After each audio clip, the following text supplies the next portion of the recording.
صلح حدیبیہ اور ابو جندال رضی اللہ تعالیٰ عنہ اور ابو بصیر رضی اللہ تعالیٰ عنہ کا قصہ۔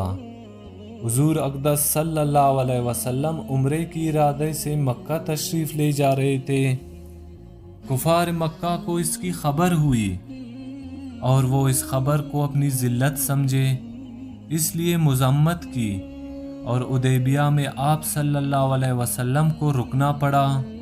جانثار صحابہ رضی اللہ تعالیٰ عنہ ساتھ تھے جو حضور صلی اللہ علیہ وسلم پر جان قربان کرنا فخر سمجھتے تھے، لڑنے کو تیار ہو گئے، مگر حضور صلی اللہ علیہ وسلم نے مکے والوں کی خاطر سے لڑنے کا ارادہ نہیں فرمایا اور صلح کی کوشش کی، اور باوجود صحابہ رضی اللہ تعالیٰ عنہ کی لڑائی پر مستعدی اور بہادری کے، حضور صلی اللہ علیہ وسلم نے کفار کی اس قدر رعایت فرمائی کہ ان کی ہر شرط کو قبول فرما لیا۔ صحابہ رضی اللہ تعالیٰ عنہ کو اس طرح دب کر صلح کرنا بہت ہی ناگوار تھا، مگر حضور صلی اللہ علیہ وسلم کے ارشاد کے سامنے کیا ہو سکتا تھا کہ جانثار تھے اور فرمان بردار، اس لیے حضرت عمر رضی اللہ تعالیٰ عنہ جیسے بہادروں کو بھی دبنا پڑا۔ صلح میں جو شرطیں طے ہوئے، ان شرطوں میں ایک شرط یہ بھی تھی کہ کافروں میں سے جو شخص اسلام لائے اور ہجرت کرے، مسلمان اس کو مکے واپس کر دے، اور مسلمانوں میں سے خدا نخواستہ اگر کوئی شخص مرتد ہو کر چلا آئے تو وہ واپس نہ کیا جائے۔ یہ صلح نامہ ابھی تک پورا لکھا بھی نہیں گیا تھا کہ حضرت ابو جندال رضی اللہ تعالیٰ عنہ ایک صحابی تھے جو اسلام لانے کی وجہ سے طرح طرح کی تکلیفیں برداشت کر رہے تھے اور زنجیروں میں باندھے ہوئے تھے۔ اس حالت میں گرتے پڑتے مسلمانوں کے لشکر میں اس امید پر پہنچے کہ ان لوگوں کی حمایت میں جا کر اس مصیبت سے چھٹکارا پاؤں گا۔ ان کے باپ سہیل نے، جو اس صلح نامہ میں کفار کی طرف سے وکیل تھے اور اس وقت تک مسلمان نہیں ہوئے تھے، فتح مکہ میں مسلمان ہوئے۔ انہوں نے صاحبزادے کے تمنچے مارے اور واپس لے جانے پر اصرار کیا۔ حضور صلی اللہ علیہ وسلم نے ارشاد فرمایا کہ ابھی صلح نامہ مرتب بھی نہیں ہوا، اس لیے ابھی پابندی کس بات کی، مگر انہوں نے اس بات پر اصرار کیا۔ پھر حضور صلی اللہ علیہ وسلم نے ارشاد فرمایا کہ ایک آدمی مجھے ہی مہنگائی دے دو، مگر وہ لوگ ضد پر تھے، نہ مانا۔ ابو جندال رضی اللہ تعالیٰ عنہ نے مسلمانوں کو پکار کر فریاد بھی کی کہ میں مسلمان ہو کر آیا اور کتنی مصیبتیں اٹھا چکا، اب واپس کیا جا رہا ہوں۔ اس وقت مسلمانوں کے دل پر جو گزر رہی ہوگی اللہ ہی کو معلوم ہے، مگر حضور صلی اللہ علیہ وسلم کے ارشاد پر واپس ہوئے۔ حضور صلی اللہ علیہ وسلم نے تسلی فرمائی اور صبر کرنے کا حکم دیا اور فرمایا کہ ان قریب اللہ تعالیٰ تمہارے لیے کوئی راستہ نکالے گا۔ صلح نامہ مکمل ہو جانے کے بعد ایک دوسرے صحابی ابو بصیر رضی اللہ تعالیٰ عنہ بھی مسلمان ہو کر مدینہ منورہ پہنچے۔ کفار نے ان کو واپس بلانے کے لیے 2 آدمی بھیجے۔ حضور اقدس صلی اللہ علیہ وسلم نے حسب وعدہ واپس فرما دیا۔ ابو بصیر رضی اللہ تعالیٰ عنہ نے عرض بھی کیا، یا رسول اللہ صلی اللہ علیہ وسلم، میں مسلمان ہو کر آیا، آپ پھر مجھے کفار کے پنجے میں بیچتے ہیں۔ آپ صلی اللہ علیہ وسلم نے ان سے بھی صبر کرنے کو ارشاد فرمایا کہ انشاءاللہ عنقریب تمہارے واسطے راستہ کھلے گا۔ یہ صحابی ان دونوں کافروں کے ساتھ واپس ہوئے۔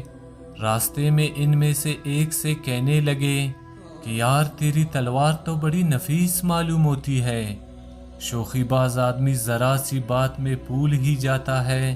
نیام سے نکال کر کہنے لگا کہ ہاں میں نے بہت سے لوگوں پر اس کا تجربہ کیا۔ یہ کہہ کر تلوار ان کے حوالے کر دی۔ انہوں نے اسی پر اس کا تجربہ کیا۔ دوسرا ساتھی یہ دیکھ کر کہ ایک کو تو نمٹا دیا، اب میری باری ہے، بھاگا ہوا مدینہ آیا، حضور اقدس صلی اللہ علیہ وسلم کی خدمت میں حاضر ہو کر عرض کیا کہ میرا ساتھی مر چکا ہے، اب میری باری ہے۔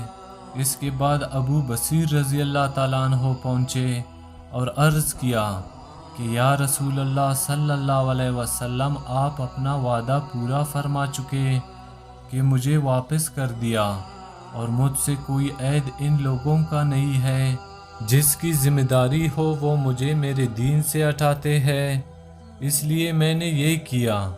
حضور صلی اللہ علیہ وسلم نے فرمایا کہ لڑائی بھڑکنے والا ہے، کاش کوئی اس کا میان و مددگار ہوتا۔ وہ اس کلام سے سمجھ گئے کہ اب بھی اگر کوئی میرے طلب میں آئے گا تو واپس کر دیا جاؤں گا، اس لیے وہاں سے چل کر سمندر کے کنارے ایک جگہ آ پڑے۔ مکے والوں کو اس قصے کا حال معلوم ہوا تو ابو جندال رضی اللہ تعالیٰ عنہ بھی، جن کا قصہ پہلے گزرا، چھپ کر وہاں پہنچ گئے۔ اسی طرح جو شخص مسلمان ہوتا وہ ان کے ساتھ مل جاتا۔ چند روز میں ایک مختصر جماعت ہو گئی، جنگل میں جہاں نہ کھانے کا کوئی انتظام، نہ وہاں باغات اور نہ آبادیاں، اس لیے ان لوگوں پر جو گزری ہوگی وہ تو اللہ ہی کو معلوم ہے، مگر جن ظالموں کی ظلم سے پریشان ہو کر یہ لوگ بھاگتے تھے، انہوں کا ناطقہ بند کر دیا۔ جو قافلہ ادھر کو جاتا اس سے مقابلہ کرتے اور لڑتے، حتیٰ کہ کفار مکہ نے پریشان ہو کر حضور صلی اللہ علیہ وسلم کی خدمت میں عاجزی اور منت کر کے اللہ کا اور رشتہ داری کا واسطہ دے کر آدمی بھیجا کہ اس بے سری جماعت کو اپنے پاس بلا لے کہ معاہدے میں تو داخل ہو جائے اور ہمارے لیے آنے جانے کا راستہ کھلے۔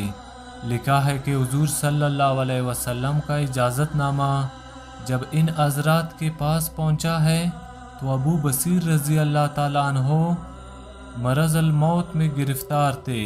حضور صلی اللہ علیہ وسلم کا والا نامہ ہاتھ میں تھا کہ اسی حالت میں انتقال فرمایا۔ آدمی اگر اپنے دین پر پکا ہو، بشرط کہ دین بھی سچا ہو، تو بڑی طاقت اس کو نہیں ہٹا سکتی، اور مسلمان کو مدد کا تو اللہ کا وعدہ ہے، بشرط کہ وہ مسلمان ہو۔ اس واقعے سے ہمیں یہ سبق ملا کہ استقامت کامیابی کے لیے ضروری ہے۔ اگر استقامت نہ ہو تو انسان بہت جلد حالت کا شکار ہو کر اپنے ایمان سے محروم ہو جاتا ہے۔ چنانچہ ہمیں بھی چاہیے کہ زندگی کے ہر موڑ پر اپنے ایمان پر استقامت سے ڈٹے رہے۔ اللہ تعالیٰ ہمیں اس واقعے سے سبق حاصل کر کے عمل کرنے کی توفیق عطا فرمائے، آمین یا رب العالمین۔ امید ہے ہماری آج کی یہ ویڈیو آپ کو اچھی لگی ہو، تو اسے لائک اور سبسکرائب ضرور کیجیے گا۔